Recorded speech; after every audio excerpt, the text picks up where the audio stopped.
Some important fact of articles.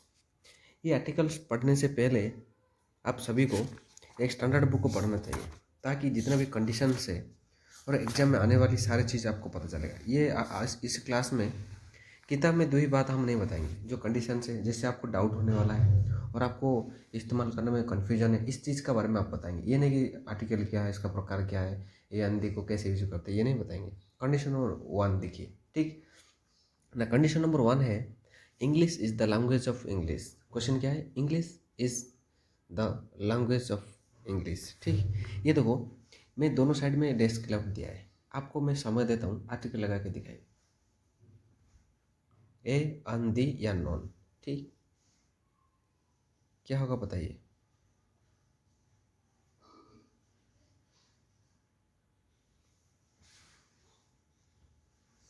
बताइए।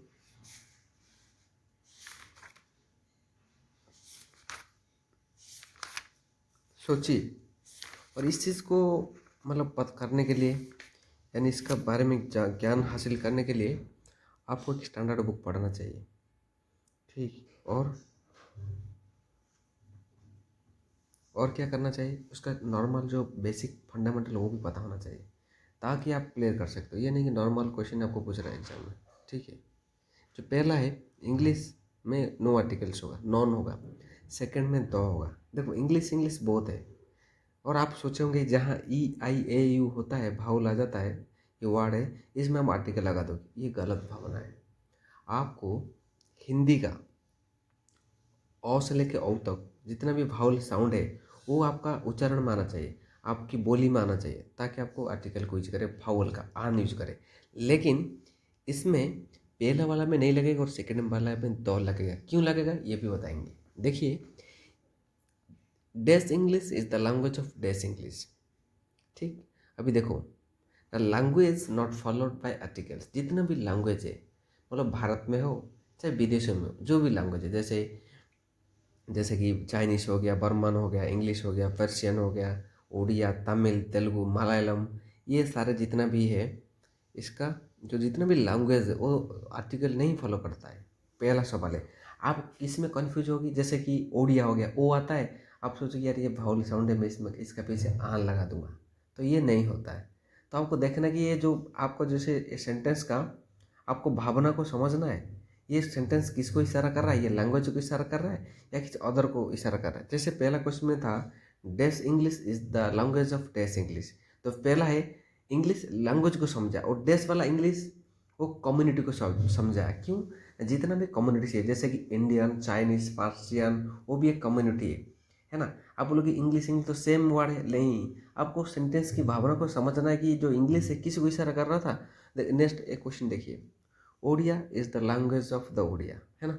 इसमें पहला क्वेश्चन में तो ओडिया लैंग्वेज को समझाया, फिर ऑफ द ओडिया बताया। जो ओडिया है, ये ओडिया में पूरा उड़ीसा वासी को समझाया, इसमें नहीं था। इसी प्रकार आपको देखना है। देखो, the community followed article the, जितना भी कम्युनिटी है, जैसा कि मैं ओडिया, तो मैं पूरा ओडिया जाति को समझ रहा हूँ, जितना भी ओडिया उड़ीसा के बंदे हैं। इंग्लिश जितना भी इंग्लिश है, चाइनीस जितना भी चाइनीस है, तमिल, तेलुगु, जितना भी भाषा है, ठीक है ना। तो इसका साथ हम क्या करना टाइम में, देखो इसमें एक और क्वेश्चन मैंने डाल रखा है, dash English defeated dash Indian in the uncheck time. इसमें दोनों जो है एक कम्युनिटी को समझा रहे हैं, यानी उन उस देश की जनता को समझ रहा है। इंग्लिश डिफेटेड मानी जो ब्रिटिश है, डिफेट किया था इंडिया को, the India the English, the India the English होगा। इसमें क्यों होगा? जैसे कंडीशन कहता है कि जितना भी कम्युनिटीज है उसको द फॉलो करता है भाई। Indian, Chinese, Persian, Russia, America, American, जैसे अमेरिकन, रशियन, वो जो है अमेरिकन बोलने से ए आ जाएगा। अब बोलो कि यार भावल साउंड में इसमें आ लगा दूंगा, यही तो भावना है। इसको इसको तो देखना है, इसको किसको इशारा कर रहा है, ताकि आपको समझ में आर्टिकल क्या है। ऐसे क्वेश्चन पूछता है आपको एग्जाम में। और बाकी जो आप पूछोगे नॉर्मल क्वेश्चन तो आता नहीं है। आप लगा दो this is a dash ant ant, that is dash cow a cow, ऐसा क्वेश्चन नहीं आता है।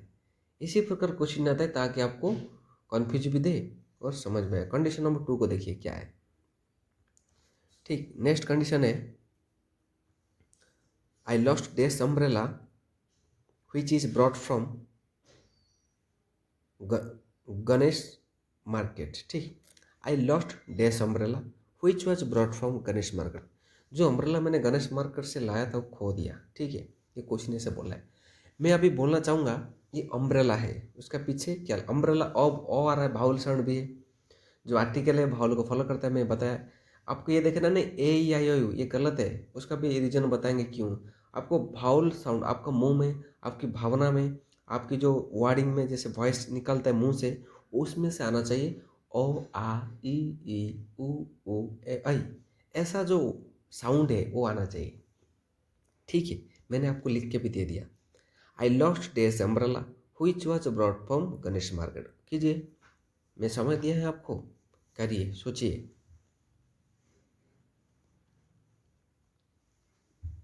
अम्ब्रेला एक भावल साउंड है, लेकिन इसमें आर्टिकल फॉलो नहीं होगा। वो क्यों नहीं होगा वो भी बताएंगे। पिछले बहुत सारे एग्जाम में ये पूछा था, ठीक। आप देखिए, I lost the umbrella which was brought from Ganesh market, ठीक। अभी है दो लगा दिया मैंने, लेकिन भावल साउंड भी है दो लगा दिया। अब मैं बताता भावल साउंड में आन लगता है, लेकिन दो लगा, क्यों लगा। जो कोई भी थिंग हो, कोई भी मटेरियल्स हो, चाहे ये भावल का हो कॉन्सोनेंट साउंड का हो, ठीक है। स्वर वर्ण है या व्यंजन वर्ण है, भावल हो कंसोनेंट हो, तो ए लगने के ए और आन लगता है, भावल में आन लगाते हो और कॉन्सोनेंट में ए लगाते हो।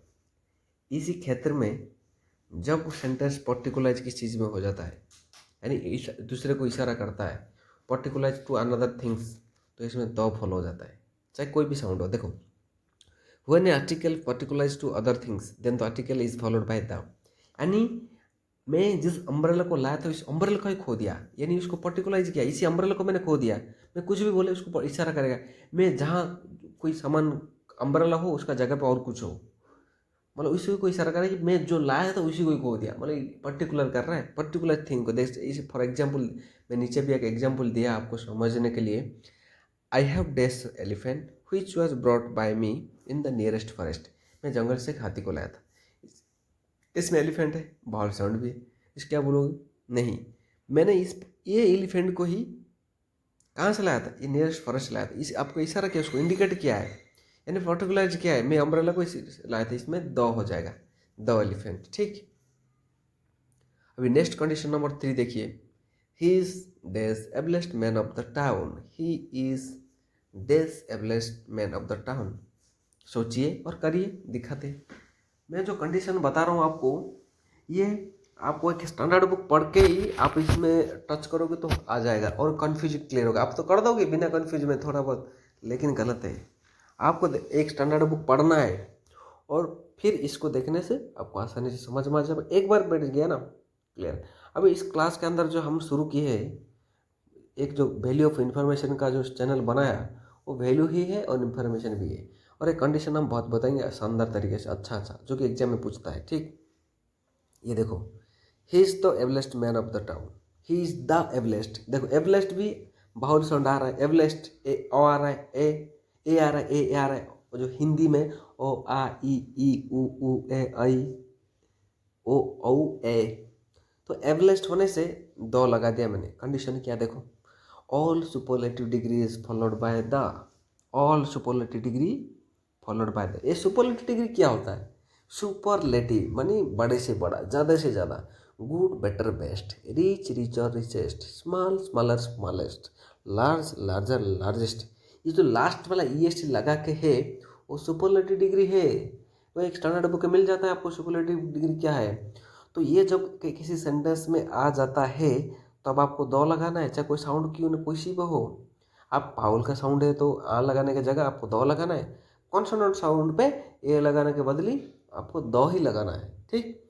Best, largest, smallest, richest, most beautiful, more more most, ठीक।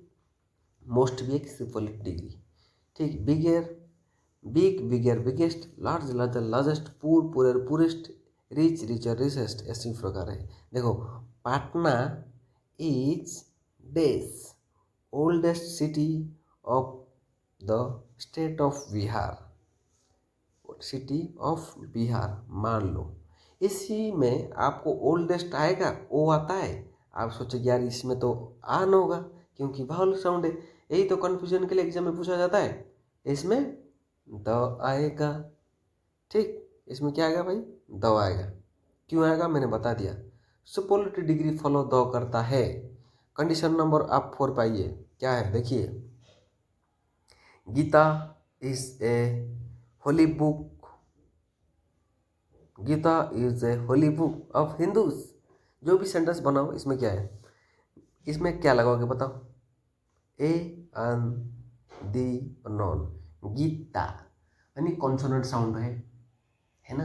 आप a Gita is a holy book आप सोचोगे, है ना, लेकिन इधर the Gita is a holy book होगा। क्यों द गीता, क्योंकि ना जितना भी फेमस बुक है और जितना भी स्क्रिप्चर्स है विदेशों में, देश में, मतलब धर्म ग्रंथ जिसको बोलते हैं, religious faith, name of the all scriptures. Religious faith किस में होता है, जैसे जो हिंदू है जिसका कौन सा बुक है, रामायण महाभारत है ना, गीता, ये सारे जो है इसमें का पीछे दो लगता है। कुरान, ठीक, बाइबल, आदि ग्रंथ, धर्म ग्रंथ, गुरु ग्रंथ और बहुत सारे फेमस बुक भी है, पंचतंत्र, जितना भी फेमस बुक है ये क्या फॉलो करता है भाई, द फॉलो करता है।